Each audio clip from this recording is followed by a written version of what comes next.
इस वक्त यूपी की सियासत गर्म है और ऐसे में मेरे साथ में बात करने के लिए मौजूद हैं आम आदमी पार्टी से सांसद संजय सिंह। हैं दिल्ली से लेकिन सांसद और यूपी से ताल्लुक़ रखते हैं।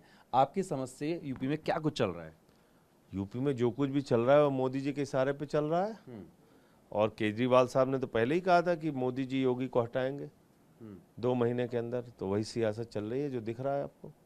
ये जो तमाम विधायक कह रहे हैं कि अधिकारी सुन नहीं रहे, मुख्यमंत्री की बैठक ये में सब मुख्यमंत्री दिल्ली से प्रायोजित है, मोदी जी के द्वारा ये सब कुछ प्रायोजित है। इस सब चक्करों में मत पड़िए कि वहाँ कोई केशव प्रसाद मौर्य या कोई विधायक विरोध कर रहा है। अब तक क्यों नहीं किया? इतने सालों तक क्यों नहीं किया? तो अब ये सत्ता की लड़ाई है। तो सत्ता किसको देना चाहते हैं अगर योगी जी? अमित शाह को। अमित शाह अगले प्रधानमंत्री बनेंगे देश के। और उसके लिए जब मोदी जी रिटायर होंगे तो उसके लिए पहले एक आदमी को हटाना जरूरी है जिसका नाम है योगी आदित्यनाथ। उसी काम में लगे हुए हैं। और मुख्यमंत्री के तौर पे किसको देखेंगे सर आप? मुख्यमंत्री के तौर पे किसी को भी बना देंगे। भाजपा में तो ऐसे मुख्यमंत्री बनते ही रहते हैं जो उनके हिसाब से चले, ऐसे किसी आदमी को बना देंगे। योगी जी थोड़ा ट्रैक से हट के जा रहे थे। वो मोदी जी को उतना मान नहीं रहे थे, फॉलो नहीं कर रहे थे, तो अब उनको हटाना जरूरी है। अच्छा, दूसरा एक मुद्दा और खास था ये कि करगिल का मामला था। तो ऐसे में जो करगिल हमारे जवान शहीद हुए हैं, 25 साल गिरा है, वहाँ पे गए थे मोदी जी और कहा है कि अग्निवीर की योजना जो है वो सेना को जवान बनाने के लिए किया गया। जो एवरेज है विश्व का, उससे ज़्यादा उम्र हो रही थी, उसको रिफॉर्म के तौर पे था। लेकिन अब भ्रम कर रहे हैं। जिन लोगों ने पाकिस्तान को हराया वो जवान नहीं थे, वो युवा नहीं थे, पराक्रमी नहीं थे, वीर नहीं थे, बहादुर नहीं थे। भविष्य की सेना को युवा बना। अरे मैं आपसे पूछ तो रहा हूं, पाकिस्तान को बार बार जिस सेना ने हराया वो युवा नहीं थी क्या? वो मजबूत नहीं थी क्या? भारत की जिस सेना ने पाकिस्तान के 2 टुकड़े किए, क्या वो सेना मजबूत नहीं थी, युवा नहीं थी? भारत की सेना का अपमान कर रहे हैं प्रधानमंत्री। और अगर युवा बनाना है तो पहले प्रधानमंत्री युवा बने। 73 साल की उम्र में आपको तीसरी बार मौका चाहिए और आप सेना के लिए 4 साल की नौकरी देंगे।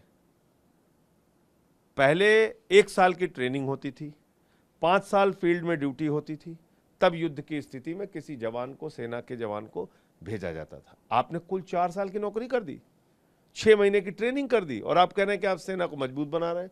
कौन मानेगा ये बातें?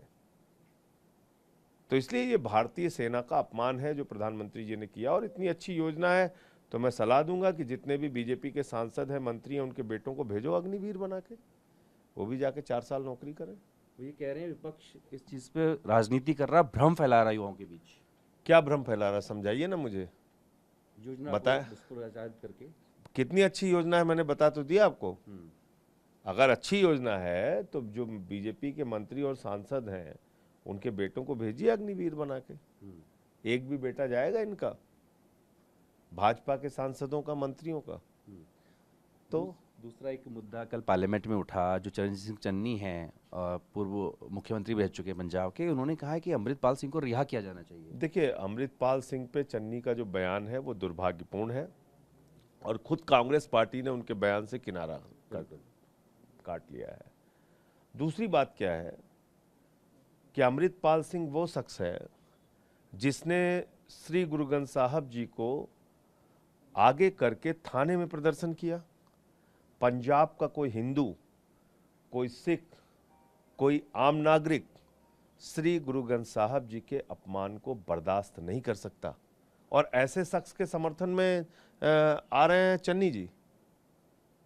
तो इसलिए अमृतपाल सिंह की जो राजनीति है वो समाज को विभाजित करने वाली है और ऐसे व्यक्ति का समर्थन करना समाज के विभाजन को समर्थन करने के बराबर है। एक विषय पे और आपने मुद्दा उठाया था कि जो कांवड़ियों के रास्ते पे नेम प्लेट की बात थी, यूपी से शुरू हुआ, फिर उत्तराखंड और मध्य प्रदेश तक पहुंचा। सुप्रीम कोर्ट में सुनवाई थी, उस पर रोक जो है उसको जारी रखा है। लेकिन यहाँ पर यूपी सरकार ने कहा है कि लाखों कांवड़ियों के भोजन की जो उनकी इच्छा है उसका सम्मान रखना चाहिए। तो किसने कहा था उनसे? किसी कांवड़िये ने लिख के दिया? हम लोग तो देख रहे हैं, लोगों के बयान और वीडियो देख रहे हैं। कांवड़िये तो कहते हैं हमारे साथ हिंदू भी जाते हैं, मुसलमान भी कुछ जाते हैं, हमको कहीं खाने पीने में कोई आपत्ति नहीं है। आप मुझे बताइए ना, किसने कहा इनसे? एक बात। दूसरी बात, आप नेम प्लेट लगा के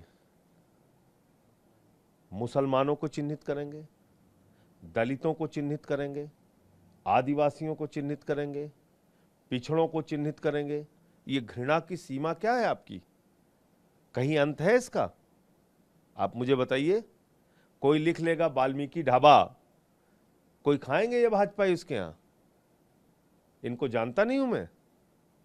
कोई जाटो ढाबा लिख लेगा, उसके यहां जाके खाएंगे ये?